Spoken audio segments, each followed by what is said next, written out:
Então, agora que a gente obteve as quantidades necessárias para aplicar o método Score de Fisher, a gente pode prosseguir aí com uma implementação genérica do quasi-Newton, que pode ser muito melhorada, mas que a gente vai fazer só um caso simples para vocês terem uma ideia de como fazer.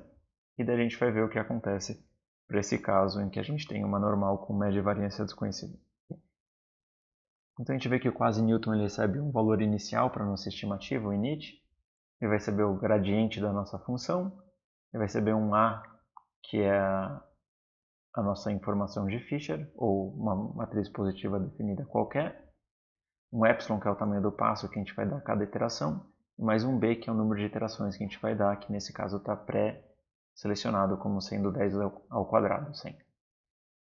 A gente inicializa aqui uma variável diferença como sendo infinito inicialmente, e ela vai medir a diferença que a gente tem nos passos, né, em valor absoluto, qual é a diferença entre os valores em cada uma das iterações.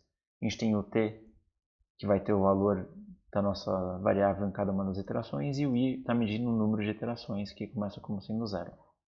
Então o algoritmo simplesmente fala aqui que enquanto o i for menor do que o número total de iterações, e a nossa diferença entre iterações, né, for suficientemente pequena, ou seja, ou melhor, a diferença entre iterações for suficientemente grande, e nesse caso aqui a gente está falando 10 a menos 10, como sendo o menor passo que ele pararia o algoritmo, né? Daí a gente fala que uma variável auxiliar, que vai ser o valor da próxima iteração, ele vai ser o t, o nosso valor atual, mais o epsilon vezes a matriz de informação de Fisher, multiplicada pelo gradiente, né, multiplicada pelo score no ponto t. A gente mede a diferença, que é simplesmente a soma dos valores absolutos da diferença entre a próxima iteração e a iteração anterior, e a gente fixa o valor na nova iteração, né, do t, como sendo essa variável auxiliar que a gente guardou, e soma em 1 o número de iterações que a gente tinha. E no final de todas as iterações, ou chegando nessa outra condição de parada, a gente retorna o valor de t, a última iteração para o valor de t. Então isso nos dá um método de quasi-Newton, e agora a gente pode aplicar ele para estimação, para média e para variância da normal.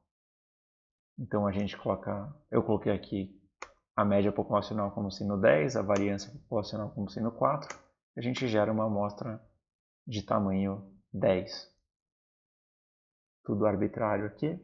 E a gente sabe que o estimador de máxima verossimilhança vai ser a média amostral e a variância populacional, né?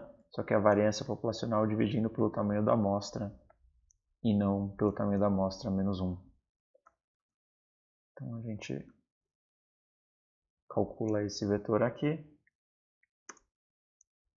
Faltou fechar o parênteses, eu acho.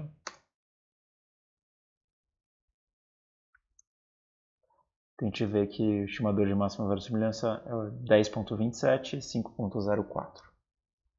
A gente implementa a função score, que é o gradiente, né? Ele recebe os parâmetros, que é a média e a variância, e ele vai devolver a soma de menos, e daí a gente, entre parênteses aqui, o parâmetro 1 é o mi, né? Mi menos x, sobre o parâmetro 2, sobre lambda, e na segunda coordenada, a gente vai ter a soma de menos meio sobre lambda mais meio x menos mi ao quadrado sobre lambda ao quadrado,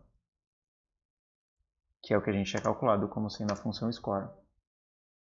E daí a matriz de informação de Fisher, a gente viu que é uma matriz diagonal, que simplesmente vai ter como coordenadas, né, na diagonal. A primeira coordenada vai ser n sobre lambda, e a segunda coordenada vai ser n sobre 2 lambda ao quadrado.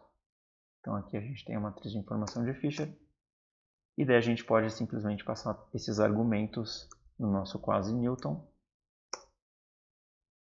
E a gente vê aqui que a gente obtém que o estimador de máxima verossimilhança é 10.27 e um lambda próximo de 5 aí, que era justamente, talvez faltou algumas iterações a mais para convergir para 5.3, que eu acho que tinha sido o valor do estimador de máxima verossimilhança, mas a gente vê que chegou...